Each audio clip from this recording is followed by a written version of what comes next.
Hey there, my name's Eric Donovan, and today I'm going to be telling you a little bit about CPUs. Um, so this right here is actually the PC that I built a couple of months ago, and the CPU that it has inside of it is it's an AMD Ryzen 5 5000 series. Now, there's basically two main manufacturers when it comes to CPUs, and that's Intel and AMD. And there's a few different ways that you might want to choose your CPU. Could be maybe you're choosing it on price or reliability, or maybe you already have certain parts to your computer. Um, Basically, every CPU has to have a motherboard that has the right socket for it. So the AMD CPUs have a socket that accepts pins. The Intel ones, their motherboards have pins on it. Um, but it also depends what you're going to be using it for. Me, I wanted to play games and do a bunch of maybe a little bit of like light design work and things like that. So that's basically why I decided to go for it.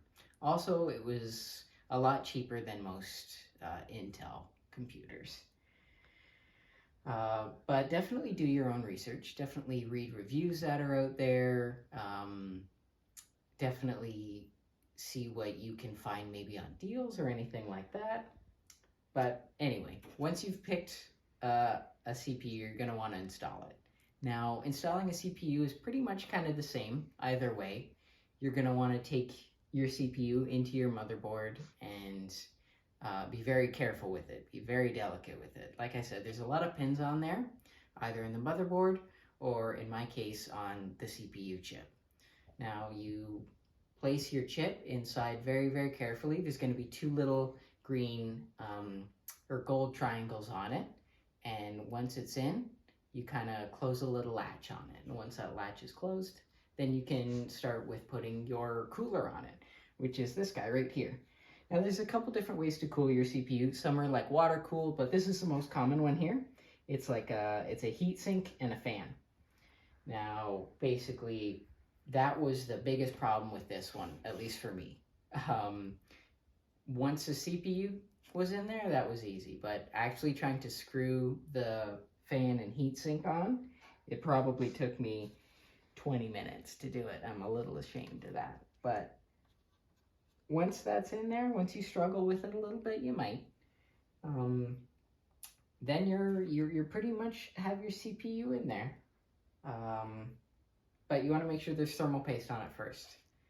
Don't make that mistake. That kind of helps dissipate the heat between the heatsink and the CPU itself. Yeah, once you have it in there, once it's all screwed in, you want to make sure that all your wires are connected. You see there's a ton of wires in here, and you definitely want to make sure that they're kind of managed pretty well, because you want all your fans to be circulating air really well in there. Yeah, after everything's plugged in, after you have all your wires where you want them to be, try and turn it on. You might get lucky and it turns on right away, or you might be like me and it doesn't turn on and it gives you little red lights telling you that there's something wrong.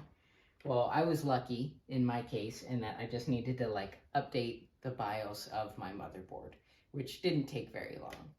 And yeah, so once you have that, once you get everything right, then you can see if it works. You want to see if your BIOS can show that you have the CPU that you obviously have, and yeah, you probably after that, after you get your computer to start, then you want to maybe even keep your eye on it. So there's lots of programs out there that monitor temperature and a lot of other things about your computer that it's good to keep an eye on. But yeah, after you would do all that, then you have a computer, you have your CPUs in. Congratulations.